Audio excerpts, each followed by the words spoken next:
Top quality और consistent performance के लिए सिर्फ सिल्वर पंप नाम याद रखना।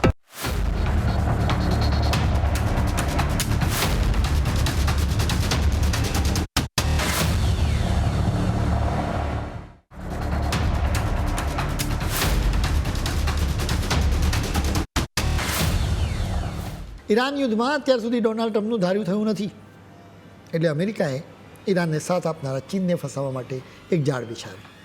બે દિશામાં અમેરિકાએ જાળ બિછાવી. ટ્રમ્પે ઈરાનને પછાડવા માટે એક એવો માસ્ટર પ્લાન તૈયાર કર્યો છે જે આખી દુનિયામાં ચર્ચાનો વિષય બન્યો છે.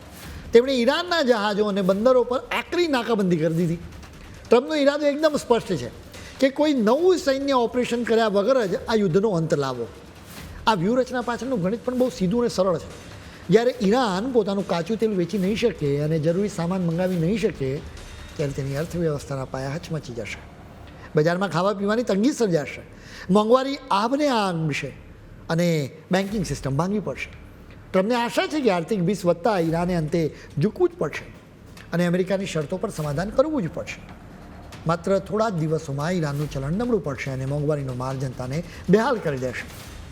અનેક નિષ્ણાતો માને છે કે અમેરિકા ફરી એકવાર મધ્ય પૂર્વના દેશોને સમજવામાં ભૂલ કરી રહ્યો છે. ઈરાનના શાસકો પહેલાં પણ પોતાની પ્રજાની તકલીફો પ્રત્યે બેદરકાર જ રહ્યા હતા. હજારો લોકોના મોત પછી પણ તેઓ સત્તા ટકાવી રાખવામાં સફળ રહ્યા છે. ઈરાન માટે આ લડાઈ હવે અસ્તિત્વનો સવાલ બની ગઈ છે અને એટલે જ તેઓ ગમે તેટલી પીડા સહન કરવા તૈયાર હશે.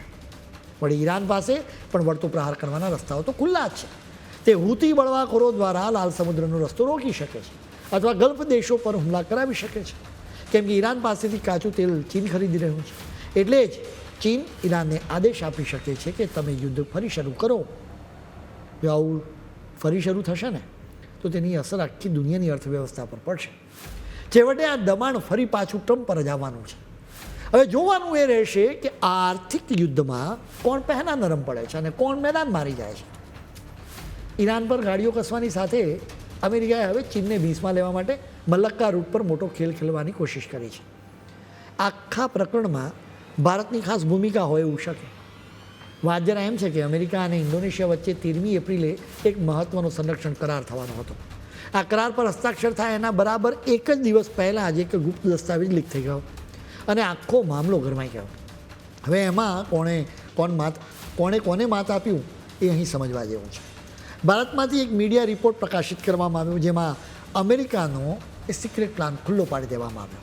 આ પ્લાન મુજબ અમેરિકાના લશ્કરી વિમાનોને ઇન્ડોનેશિયાના આકાશમાં ગમે ત્યારે પ્રવેશવાની છૂટ મળવાની હતી.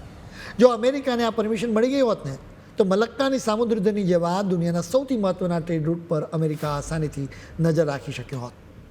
ખાસ કરીને અત્યારે જ્યારે ઈરાને હોર્મુઝ રૂટ પર નાકાબંધી કરીને આખી દુનિયાનો તેલ પુરવઠો ખોરવી નાખ્યો છે, ત્યારે અમેરિકા માટે મલક્કા પર પકડ જમાવી ખૂબ જ જરૂરી બની હતી.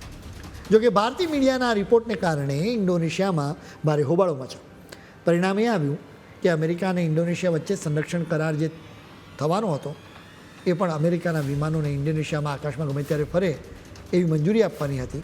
એવી વાત આ કરારમાંથી પડતી મૂકવામાં આવી છે. આ રીતે ભારતના એક ગુપ્ત રિપોર્ટને લીધે ચીનને ઘેરવાની અમેરિકાની આ મોટી યોજના હાલ પૂરતી તો અટકી પડી ગઈ. સરકારો ક્યારેક મહત્ત્વના સમયે આવા રિપોર્ટ પ્રકાશિત કરાવતી હોય છે.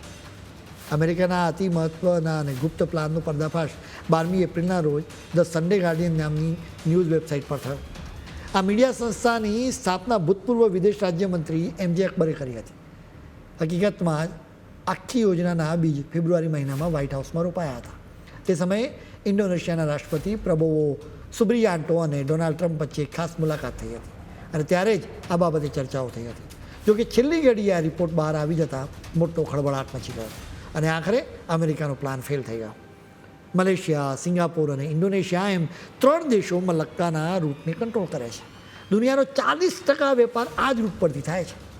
ઈરાને જે રીતે હોર્મુઝના રૂટ પર કંટ્રોલ કર્યો એ જોતાં અમેરિકાને સમજાઈ ગયું કે વેપાર માટે મહત્ત્વના દરિયાઈ રૂટ પર કબજો કરવાથી ફાયદો જ થયો. અમેરિકાનો પ્લાન જે રીતે ફેલ થયો છે ને એના લીધે અત્યારે એવી ચર્ચાઓ જોર પકડી રહી છે કે ભારતીય મીડિયામાં આ રિપોર્ટ જાણી જોઈને લીક કરી દેવામાં આવ્યો છે, જેથી આ આખી સમજૂતીને અટકાવી શકાય. સૌથી મોટો સવાલ તો એ ઊભો થાય છે કે અમેરિકાનો આટલો ગુપ્ત દસ્તાવેજ છે ભારતની મીડિયા સંસ્થા સુધી કેવી રીતે પહોંચી ગયો. જાણકારોનું માનવું છે કે આ રમત પાછળ મોટા ભૌગોલિક અને રાજકીય હિતો છુપાયેલા હોઈ શકે. મલક્કા રૂટ પર અમેરિકાનો કબજો થાય તો તેની સીધી અસર ભારત પર પડે, કારણ કે આ વિસ્તારની સુરક્ષામાં ભારતનું હિત રહેલું છે. તો બીજી તરફ ચીન માટે તો આ વાત ગળો ફાંસે ખાવા જેવી સાબિત થઈ શકે, કારણ કે એનું 80% કાચું તેલ આ જ રસ્તેથી પસાર થાય છે. આમ એક નાનકડા રિપોર્ટે આંતરરાષ્ટ્રીય સ્તરે એવો મોટો ખેલ પાડી દીધો કે અનેક દિગ્ગજ દેશોની ગણતરીઓ બદલાઈ ગઈ. અનેક નિષ્ણાતો માને છે કે અમેરિકાને ઇન્ડોનેશિયાના આકાશમાં ગમે ત્યારે ઉડવાની છૂટ મળતી હોય એવી ડીલથી ચીન અને ભારત બંનેને મોટી ચિંતા થાય એમ હતું. કદાચ એટલે જ આ પ્લાન લીક કરી દેવામાં આવ્યો અને અમલમાં આવે તે પહેલાં જ આખો મામલો પડી ભાગ્યો. જો આપણે નકશા પર નજર કરીએ ને તો મલક્કા રૂટ પાસે ભારતનું સ્થાન અતિ મહત્ત્વનું છે. ભારતનો 55% જેટલો વેપાર આ જ માર્ગ પરથી થાય છે. મલક્કાની સામુદ્રધરીનું મુખ બરાબર આપણા જે અંદમાન નિકોબાર જે ટાપુઓ છે ને એના દક્ષિણ છેડાની નજીક છે. આ ભૌગોલિક સ્થિતિને કારણે ભારત માટે આ આખો રૂટ નજર હેઠળ રાખવું એકદમ સરળ છે. કેમ્બેલ બે ખાતે ભારતનું જે એરબેઝ આવેલું છે ત્યાંથી મલક્કા રૂટના પશ્ચિમ પ્રવેશ દ્વાર પર ભારત બાદનગર રાખી શકે છે. વળી ગ્રેટ નિકોબારમાં જે નવો ઇન્ફ્રાસ્ટ્રક્ચર પ્રોજેક્ટ આવી રહ્યો છે તેનાથી આ વ્યૂહાત્મક વિસ્તારમાં ભારતની પકડ વધુ મજબૂત બનવાની છે. આવી સ્થિતિમાં કોઈ ત્રીજો દેશ આટલા સંવેદનશીલ અને મહત્ત્વના વિસ્તારમાં આવીને જાસૂસી કરે કે પછી પોતાની હાજરી વધારે એ ભારત માટે તો ચિંતાનો વિષય હોય એ સ્વાભાવિક જ છે. એટલે જ આ રિપોર્ટ બહાર આવતા જે ખળભળાટ મચ્યો એ ગંભીર બાબત છે. આવી ઘટનાઓ બતાવે છે કે ભારત હવે જીઓપોલિટિક્સમાં મુખ પ્રેક્ષક બનીને બેસ્યું નથી, પરંતુ મુખ્ય પ્લેયર તરીકે ઉભરી આવ્યું છે.